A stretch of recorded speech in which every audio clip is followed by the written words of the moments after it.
Mumbai crime branch ने cyber fraud के खिलाफ बड़ी कार्रवाई करते हुए गोवा से अंतर्राज्यीय और अंतर्राष्ट्रीय नेटवर्क से जुड़े 12 आरोपियों को गिरफ्तार किया है। जांच में सामने आया है कि ये गिरोह बैंक खाते, सिम कार्ड और ऑनलाइन गेमिंग प्लेटफॉर्म का इस्तेमाल कर देश भर में साइबर ठगी के लिए लेन देन का नेटवर्क चला रहा था।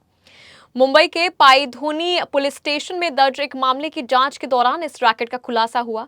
इसके बाद क्राइम ब्रांच की टीम ने गोवा के कैंडोलिम इलाके में छापा मारकर 12 आरोपियों को गिरफ्तार किया।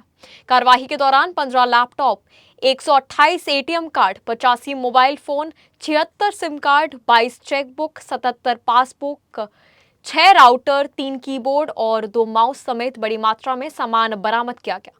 प्राथमिक जांच के मुताबिक आरोपी फर्जी यूजर अकाउंट के जरिए ऑनलाइन गेमिंग और साइबर फ्रॉड से आई रकम को अलग अलग बैंक खातों में ट्रांसफर कर कैश निकालते थे। इसके बदले उन्हें करीब 3% कमीशन मिलता था। पुलिस को यह भी जानकारी मिली है कि इस पूरे नेटवर्क का संचालन दुबई से किया जा रहा था। जांच में बरामद बैंक खातों का विश्लेषण करने पर पता चला कि साइबर हेल्पलाइन 1930 पर इन खातों से जुड़े 83 शिकायतें पहले से दर्ज है। सभी आरोपियों को लगातार अदालत में पेश किया गया है, जहां से उन्हें 11 अगस्त तक पुलिस हिरासत में भेज दिया गया है। मामले में यह भी जांच की जा रही है कि इस नेटवर्क से जुड़े अन्य लोग और कितने राज्यों में सक्रिय थे।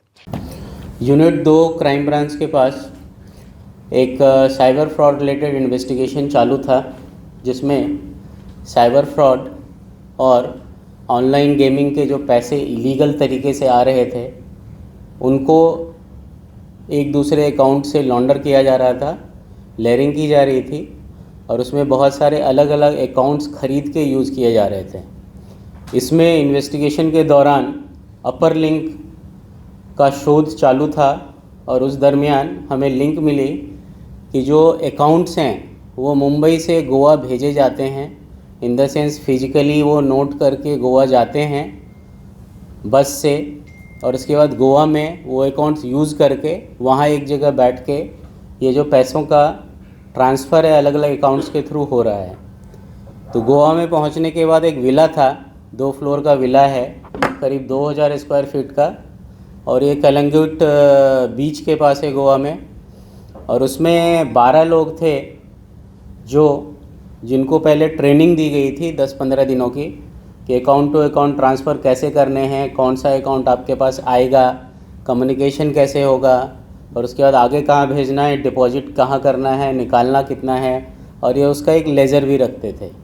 तो इनको जब हमने पकड़ा तो उनके पास से आपके सामने है करीब 15 लैपटॉप जब्त हुए हैं, 85 मोबाइल मिले हैं, बहुत सारे पासबुक हैं, चेकबुक हैं, बहुत सारे एटीएम कार्ड्स हैं और करीब 150 से ज़्यादा अकाउंट्स हमें मिले हैं, जिसके through last around 6 to 8 months में इन्होंने मोर देन 500 CR का ट्रांजैक्शन किया है, मोर देन 500 करोड़ रुपए का ट्रांजैक्शन किया है।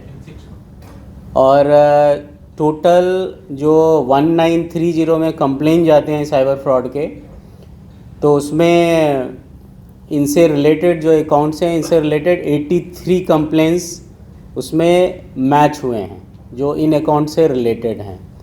तो हम आगे के इन्वेस्टिगेशन में जो ये अकाउंट के सोर्सेज हैं और जो लैपटॉप्स वगैरह हैं अकाउंट के सोर्सेज, देन जो किन से इन्होंने लिया है और बाकी लोगों का क्या रोल है, ये भी आगे का मेरा इन्वेस्टिगेशन का पार्ट है। और इसमें क्या अपर लिंक है वो और भी आगे का इन्वेस्टिगेशन का पार्ट है।